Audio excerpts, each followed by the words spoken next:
Here's what you missed on Phathead and Cande in the morning. Weekdays 6 to 10 a.m. on My Country 96.1. My Country 96.1, Phathead, Cande Roth. Looking at an okay day today. Temperature up to about 38, 39. Maybe we touch 40. With the wind, we'll feel just above 30. Saturday, you could wake up to a coating.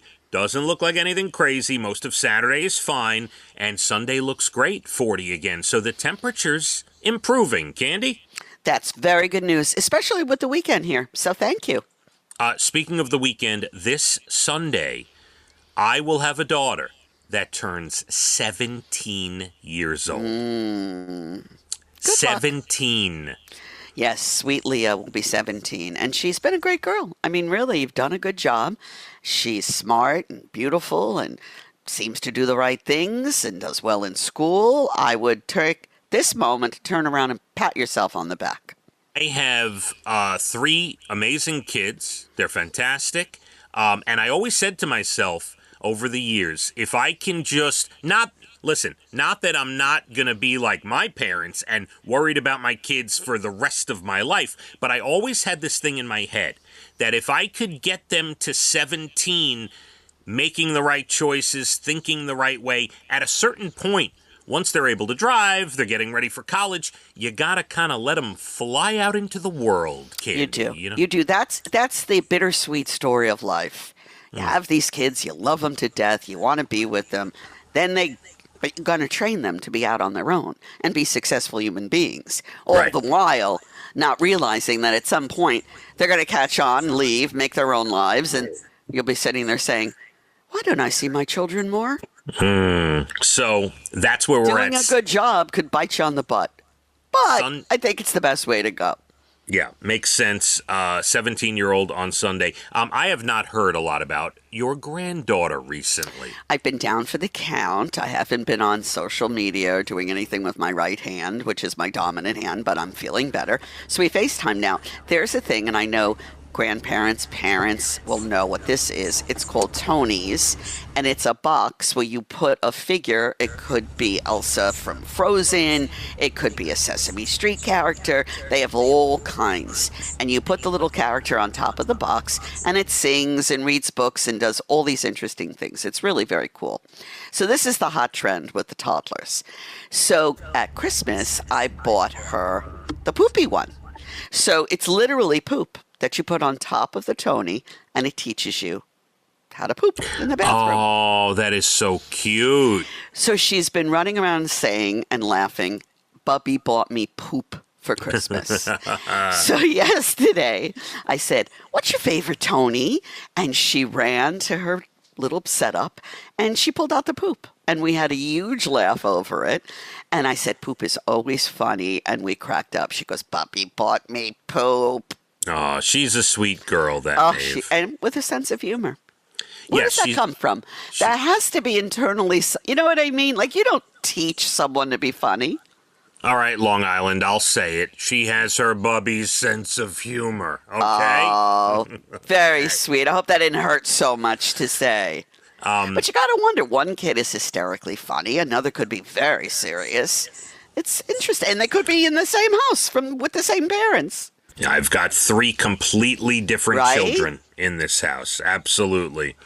So yeah, that's great. And you don't get too into the weeds with her on your hand injury, right? And Bubby can't FaceTime. And no, I had my brace on. I explained because I was telling Casey what happened and everything with that. But no.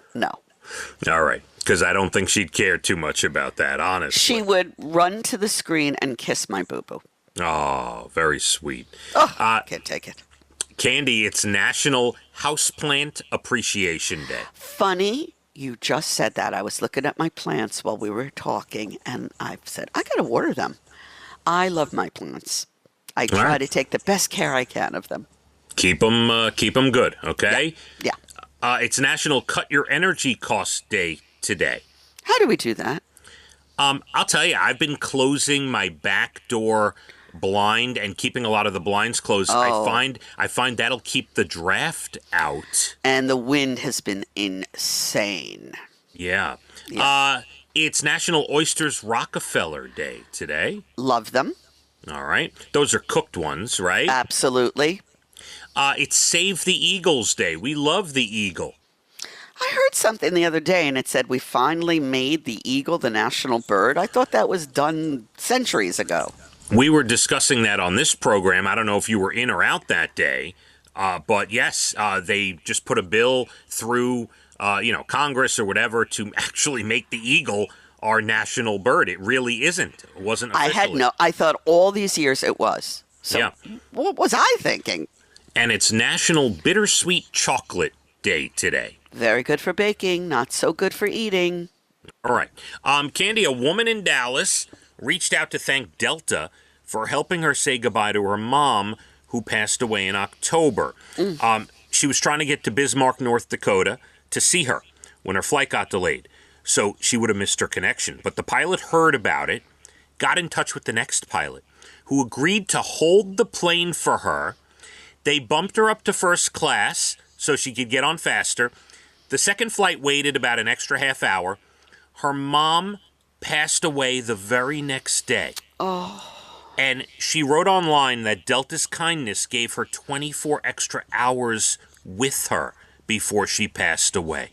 I could almost cry from this story. It's absolutely beautiful. Why can't everybody in every company, in every business do that? And think Take about that it. extra moment. It's the most important things happening in your world, and they couldn't have been kinder. I mean, talk about an act of kindness. All that had to happen was one pilot had to radio ahead to another. That's it, and they got it done. Yeah. Beautiful. Absolutely gorgeous.